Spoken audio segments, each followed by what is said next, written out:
Eu se calhar não sou a melhor pessoa para falar das Serras do Valongo, até porque eu sou do Porto, não sou daqui. Eu sei que há alguns meninos que, entretanto, que têm os avós e tudo daqui, se calhar podem-vos contar muito mais histórias que eu. Pronto, ainda bem. Acho que já ficar nervosa. Nada, não tem nada a ficar. Pronto, então vamos começar a falar da partilha de histórias. A minha história vai ser sobre esse sanatório, no âmbito do projeto das Serras do Porto, do Parque de Serras do Porto. Então é o seguinte, é assim, eu desde miúda, que ouço desde a vossa idade, que ouço contar o porquê do nome de Valongo. Nós somos de Sobrado. Nós somos de Sobrado. Mais alguém de Sobrado? Não. Pronto. E nós temos uma festa muito grande em Sobrado, que se chama o São João de Sobrado. Ora bem, a lenda que eu vou contar foi o avô da Matilde que disse, como ele tem muita vergonha de vir aqui.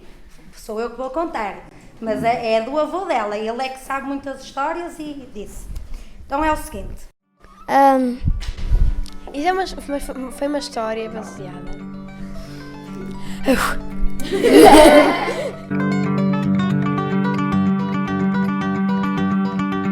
É um sanatório. É um hospital, digamos, que tratava doenças muito graves, que as doenças eram contagiosas e as pessoas precisavam ser internadas para serem tratadas. E, nomeadamente, a doença particular aqui da zona era a tuberculose. Vocês não sabem, mas são vacinados para a tuberculose. Aquela marquinha no braço que vocês têm, logo quando nascem, leva uma vacina muito forte. É esta a vacina da tuberculose, é BCG. Ele é o sanatório de Monte Alto, vê-se da estrada, está lá em cima, e está entre Valongo e Gondomar. Foi a rainha Dona Amélia, que foi a última rainha de Portugal, que se preocupava muito com a população na altura das doenças, que decidiu criar os sanatórios em Portugal. Criou uma fundação, um instituto de apoio ao tuberculoso. E então, criou sanatórios por Portugal inteiro. O Norte não foi exceção. E no Norte foi escolhido o lugar de Santa Justa. Lá havia mais ar puro e então construíram aí o sanatório porque, como é que se chama? Tuberculose pode ter falta de ar. Os enfermeiros abriam as janelas e assim vinha mais ar puro. Exatamente, e também porque precisavam, como era uma doença contagiosa, que se pegava muito facilmente, precisavam estar afastada da população. Até se estavam em quarentena na altura. Demorou 26 anos a ser construído e só teve 17 anos aberto. Porque também depois a doença já começa a ser controlada, não há necessidade das pessoas ficarem isoladas e então o sanatório, pronto, perdeu a sua importância. Chegaram a estar 350 pessoas internadas ao mesmo tempo, para vocês verem a dimensão daquilo. Os primeiros doentes, em 1958 foram os primeiros doentes e os últimos em 1975. E fechou em 1975. Como podem ver, demorou 26 anos a ser construído e 17 que esteve aberto. Não, aquilo está vedado agora, não tem lá ninguém, mas não convém vocês entrarem, que aquilo pode cair, porque está tudo deteriorado. Então as paredes estão a cair mesmo. Pronto. Infelizmente o sanatório de Valongo não foi dado uso nenhum àquele local. Foi completamente abandonado, foi roubado, roubaram as camas, roubaram cadeiras de rodas, roubaram tudo.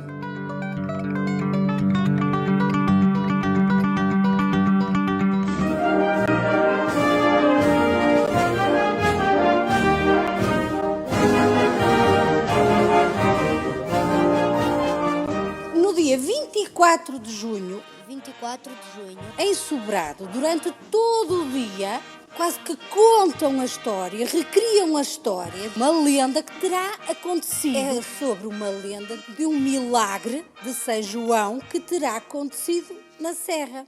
Há muitos anos. É de há muitos anos. Não muito longe de Valongo, na zona que hoje é Sobrado, vivia uma tribo cristã conhecida por bugios. Conta a lenda que, quando os mouros vieram para a Península Ibérica, um dos sítios onde eles estavam era na nossa Serra de Santa Justa. A nossa serra tinha ouro. Apesar de serem de religiões diferentes, conseguiam viver em paz os mouros e os cristãos. Aqui no Val viviam as outras pessoas que já cá viviam, que eram os cristãos e visigodos. Povo que só tratava da agricultura e que gostavam muito de um santo, era o São João. Sempre que eles tinham um problema, rezavam ao São João e o São João resolvia o problema. O rei Mouro, O rei dos mourisqueiros, que eram os mouros. tinha uma filha e essa filha Um rei moeiro com uma filha gravemente doente. ficou doente, muito doente. Ninguém conseguia que ela ficasse melhor. Até que alguém se lembra de... Eles sabiam que existia perto deles uma religião cristã chamada Bugias, que tinha uma estátua que fazia-lhes milagres. Que eles têm lá a imagem deles do São João e que sempre que querem alguma coisa ele acode. E se nós lhe pedíssemos a imagem para que ela ficasse melhor? Foram lá pedir-lhes a estátua emprestada para curar a filha. O pai da princesa Moura mandou embaixadores a ver se podiam levar a imagem por um certo tempo. Emprestaram a imagem do São João. E o que é que acham que aconteceu? Ficou curada. Eu pedi a imagem, ela ficou curada. Depois não quiseram devolver. Esta imagem deve ter qualquer coisa especial. Tinham medo que os mouros roubassem. Os mosqueiros decidiram roubar a estátua. Vou ficar com ela. E os cristãos deram? Claro que não, só emprestaram. Então começa aqui uma guerra. Para simbolizar essa parte das negociações, anda um cavalo de um castelo para o outro castelo, vai de um castelo para o outro castelo, para dizer, nós queremos a imagem. E eles, não, mas ela é nossa. Não, mas nós queremos a imagem porque nós somos mais fortes. Nós temos espadas, porque os mouros tinham exércitos. São todos rapazes novos, rapazes solteiros, cheios de força, que dançam ao som do tambor com muito ritmo. Portanto, eles eram fortes. Eles disseram, não, nós somos os mais fortes, a imagem fica para nós. Então, houve uma guerra. Atacam cristãos e, A certa altura, o velho é preso. nas tribos, geralmente, era a pessoa mais velha que era considerada a pessoa mais importante. Era como um rei. Ao rei da Luciada. Mas os cristãos são um povo muito simples, não sabem lutar. Quais eram as armas deles? Os ancinhos, as sacholas, a foice. Eles podiam não saber lutar, mas eram muito inteligentes. Os bugios, como são mais inteligentes que os mosqueiros. E havia uma coisa que eles sabiam sobre os mouros. Os mouros são muito supersticiosos. Acreditam muito que há coisinhas que nos podem fazer mal. Por isso é que eles usam espelhos. Criaram um bicharoco enorme. As pessoas de Sobrado chamam-lhe a serpe. Chamam a serpe uma cobra gigante. Não é uma cobra porque tem patinhas, não é? Deve ser uma cobra tartaruga. Mas é aqui uma espécie de uma salamandra. Marisqueiros fossem da bacatiça que era a fingir. De Marisqueiros. um lagarto, salamandra, uma coisa assim desse género. E assustam os mouros.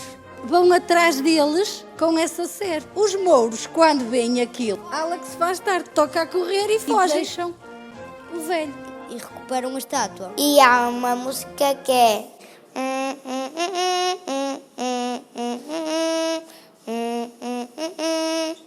que eu não sei bem, mas é com instrumentos, é assim.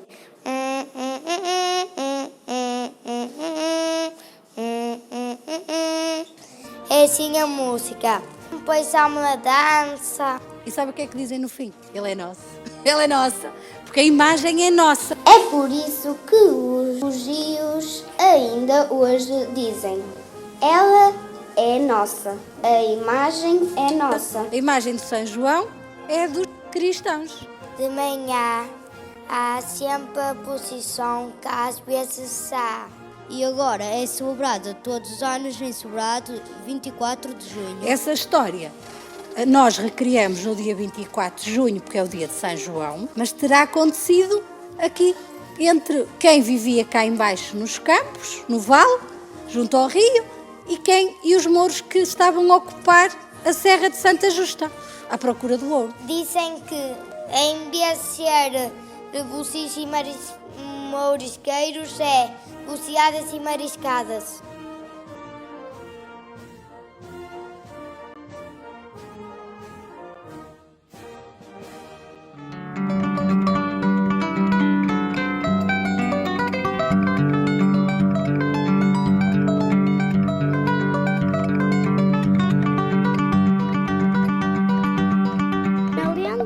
Senhora do Salto, que nos fala de um milagre e em vencer a própria natureza pela fé. A Boca do Inferno do Senhora do Salto está na localização da nossa freguesia vizinha, a Guiar de Sousa, que também pertence ao Concelho de Paredes.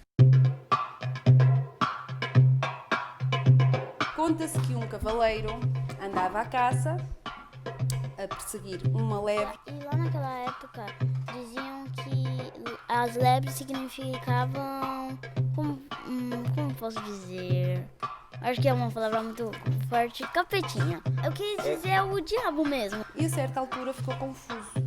Já não sabia se era uma lebre, se era o diabo. Palavra mais melhor, só para não ficar tão forte. E há quem diga que esse animal que o cavaleiro perseguia era o diabo. E por isso aqui a Senhora do Sal também ser conhecida por a boca do inferno ou a garganta do inferno. O cavaleiro, ele queria matar a lebre. O cavaleiro se depara com um princípio, Uma mina que tinha um buraco, como é que se chama? É uma ravina. E ele ia tão entusiasmado naquela perseguição. Do alto dos penhascos saltou na Senhora do Salto. E de repente caiu por um precipício de um penhasco. Mas por milagre e porque o cavaleiro era muito religioso, muito crente, pediu ajuda. Nossa Senhora para o proteger. E a Nossa Senhora amparou a queda, nem o cavaleiro, nem o cavalo morreram. E deixou as marcas na pedra. As pegadas do cavalo ficaram pregadas numa rocha, dizem, são as marcas das patas do cavalo e um bocadinho até do focinho. Marmitas de gigante de Rio Sousa são conhecidos como sendo as pegadas de cavalo. História de um imigrante que mandou construir a Em capelinha. homenagem a este milagre, depois foi mandada construir a capelinha da Senhora do Salto, onde muitas pessoas devotas e que acreditam que realmente isto aconteceu, pedem coisas à Nossa Senhora e fazem procissões, fazem promessas. Tem lá uma capelinha para pôr velas a acender. E pronto, e é um dos motivos, além do património arqueológico e natural, é mais um dos motivos que levam as pessoas a ir à Senhora do Salto.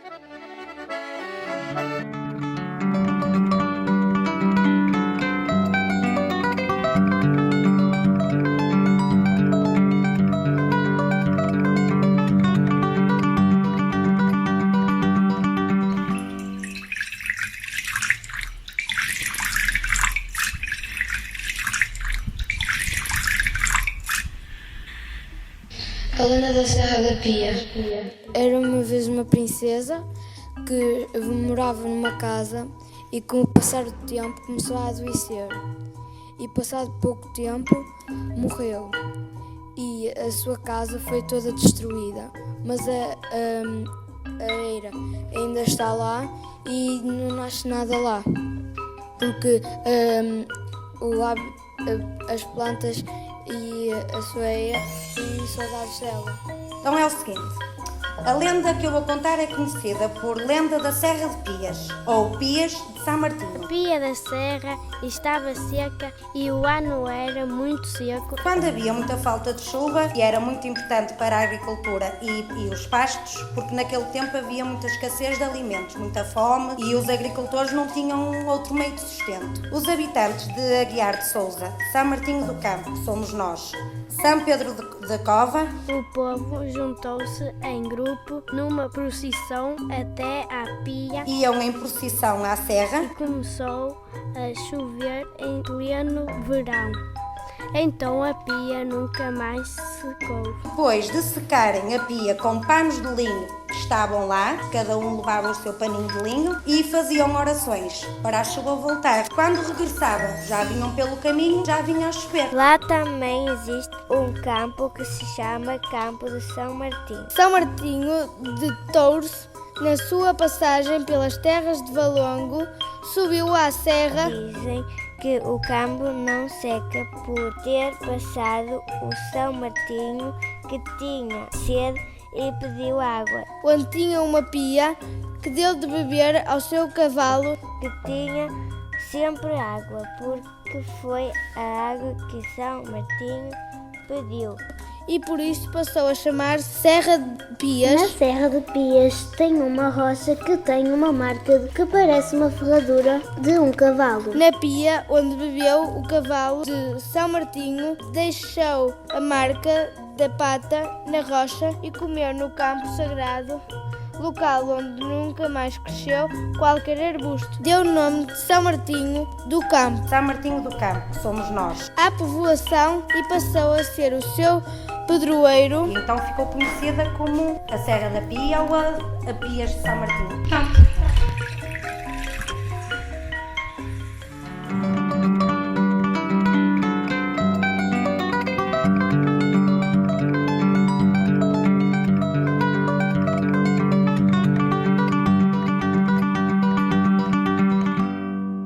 Posso começar?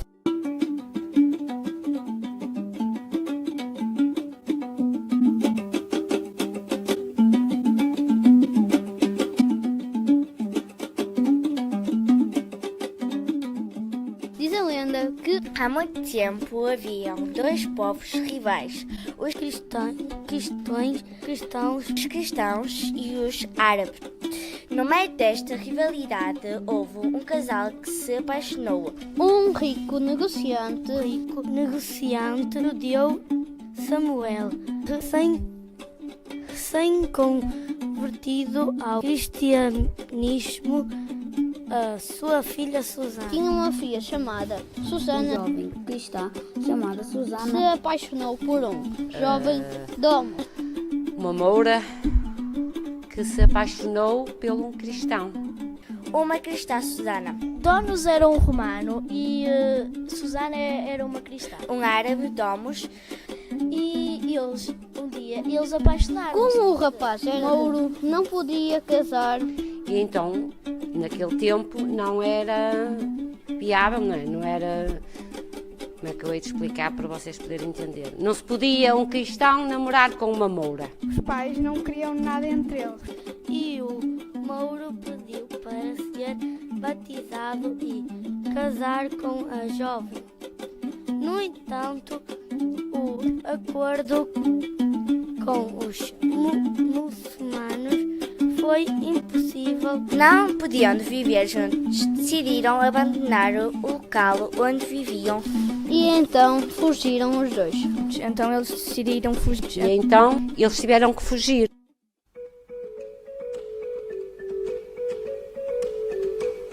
Na calada da noite, deixaram Portugal em direção ao Oriente.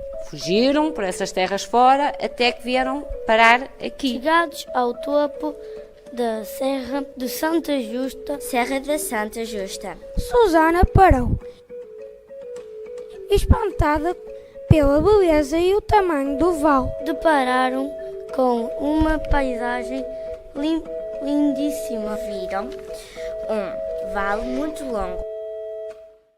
A moura já vinha tão cansada, que virou-se para o cristão e disse: ai, meu querido, que eu vou estar cansada.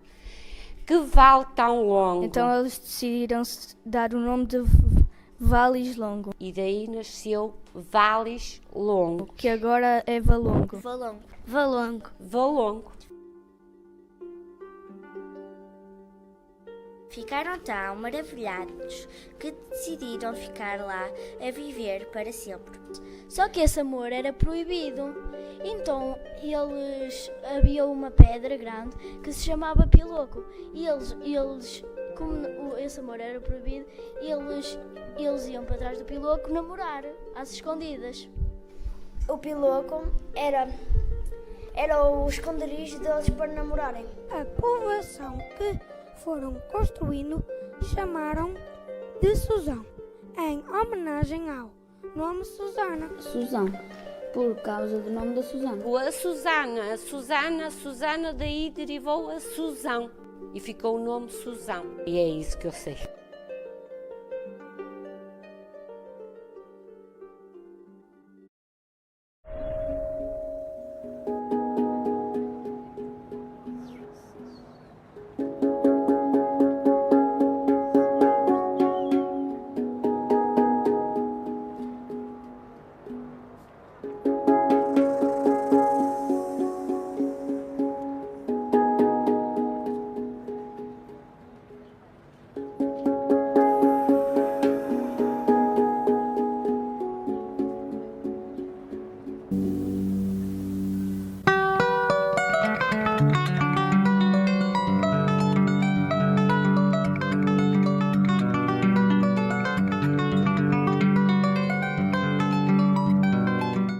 Conscientes da importância que as histórias têm no desenvolvimento integral da criança e que a escola é um local por excelência para proporcionar diferentes momentos de abordagem às histórias, embarcamos nesta partilha de histórias neste ano letivo 2019-2020. O projeto Partilha de Histórias pretendeu promover a recolha de histórias ligadas ao Parque das Serras do Porto, mais especificamente as pertencentes ao concelho de Valongo, Serra de Santa Justa e Pias, onde se encontram inseridas as escolas que abraçaram este projeto. Deu-se enfoque à recolha de histórias relativas a estas serras e o seu registro nos cadernos que haviam sido distribuídos a todos, aumentando desta forma a capacidade de cada aluno na procura e compreensão da informação, privilegiando o suporte documental escrito, de modo a que as crianças desenvolvessem o seu conhecimento, aumentando as suas capacidades leitoras de escrita e de conhecimento do seu património local. Ao longo do tempo, os alunos foram recolhendo e partilhando com todos as suas investigações. Alguns pais também vieram à escola contar algumas dessas histórias. Durante este percurso, fizeram algumas dramatizações em grupo sobre a história que mais gostaram e que lhes ficou na memória, procurando desta forma fomentar a descoberta de si e do outro, um processo que nem sempre é fácil para algumas crianças, dado que têm de exteriorizar sentimentos e emoções num contínuo respeito pelo outro. Este projeto constituiu-se uma mais-valia, dado que os alunos/alunas tiveram a oportunidade de alargar os seus conhecimentos sobre o seu meio envolvente e, ao mesmo tempo, puderam recriar as histórias que fazem parte das serras e do seu meio próximo, que é tão vasto e tão rico. Explorar é sempre a melhor forma de aprender. Com estas pesquisas, estes pequenos exploradores puderam aprender e desenvolver competências de partilha, aumentando a sua autoestima. Pretendia-se também, com este projeto, estabelecer a ponte entre o passado, o presente e o futuro, numa dimensão temporal e num processo evolutivo que se foi reconstruindo. O confinamento a que a todos ficamos sujeitos não foi impeditivo de terminarmos esta viagem pelas Serras do Porto e as suas maravilhosas histórias que sempre nos foram encantando e deliciando. Obrigada, Hugo, por teres proporcionado aos nossos alunos um maior conhecimento do seu património local e por teres despertado a sua criatividade e sensibilidade estética, bem como as diferentes prestações de cada um e cada uma. Nesta viagem, nenhum passageiro ficou para trás e tudo o que foi partilhado foi importante e valorizado. Este projeto conseguiu envolver os alunos e alunas, as famílias, os professores e as auxiliares de ação educativa. Para finalizar, gostaria de citar uma frase muito conhecida de Antoine de Saint-Exupéry, que simboliza o percurso deste projeto. Aqueles que passam por nós não vão sós e não nos deixam sós. Deixam um pouco de si, levam um pouco de nós. Obrigada por acreditares nas crianças e teres contribuído um pouco para o seu crescimento enquanto cidadãos desta sociedade.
Contavam os nossos familiares antigos lendas e histórias sobre... O Parque das Serras do Porto formado por 6 serras: a de Santa Justa, Castiçal, Pias, Santa Iria, Flores, Banjas. Abrange 3 concelhos, né? Que é Valongo, Gondomar e entretanto Paredes. Tem alguma história? Acho eu. Que antigamente as serras de Valongo eram todas cobertas de água. A nível fóssil, entretanto, também tem, dos tempos pré-históricos, algumas situações a nível de espécies e tudo mais. Onde se destacavam as trilobites, que eu acho que vocês já ouviram falar. As trilobites de Valongo. Ao percorrer as serras de Valongo, é possível fazer uma viagem no tempo. Mais de 500 milhões de anos. Deixavam o seu rastro nos argilosos fundos marinhos. Essas altas temperaturas e com os fundos marinhos argilosos permitiu a formação da lousa. Os constantes movimentos da crosta terrestre do nosso planeta e as altas temperaturas que se geravam nessas... É quase como se fossem lutas entre as placas que estão na Terra. Permitiram também que surgissem filões auríferos. Auríferos. Filões de ouro. Tem alguma história, especialmente a nível do período romano? Fixaram-se nas serras. Antigamente, o ouro era explorado pelos romanos. E como as serras tinham ouro, eles chamaram a estas serras... A serra de... O que diz aqui? Cutacana. Cucamacuca, sim. As serras da Cucamacuca. Nessas serras podemos encontrar alguns forjos. O chamado, eu não sei se vou pronunciar da maneira correta, mas acho que é os fojos. E por um complexo sistema de fojos. Que era as grutas romanas, que entretanto que se tirava de lá o ouro. Fojos são túneis muito escuros e úmidos. Poços. E esses poços são muito profundos. O maior fojo é o Fojo das Pombas. O mais conhecido é o Fojo das Pombas. O fojo mais famoso é o Fojo das Pombas. Esse fojo tem mais ou menos 7 metros de distância. Não, profundidade. Não é 7 metros, é de 70 metros de profundidade. E de extensão, de estimativa, são mais ou menos 1 quilómetro. E retiraram do solo o ouro que lá estava guardado. Trabalhos de mineração, durante os quais se extraíram grandes quantidades de ouro. Começaram a fazer a extração do ouro. Nesses fojos já não tem ouro, porque os romanos, quando foram lá, eles extraíram o ouro todo. Mas os vestígios dessa época permanecem bem visíveis na Serra da Santa Justa. Podemos entrar nos fojos. Não é muito escuro, mas é melhor levar lanternas. Para ir aos fojos, se calhar é preciso uma senhora da Câmara. Se calhar ainda podemos encontrar um bocadinho de ouro.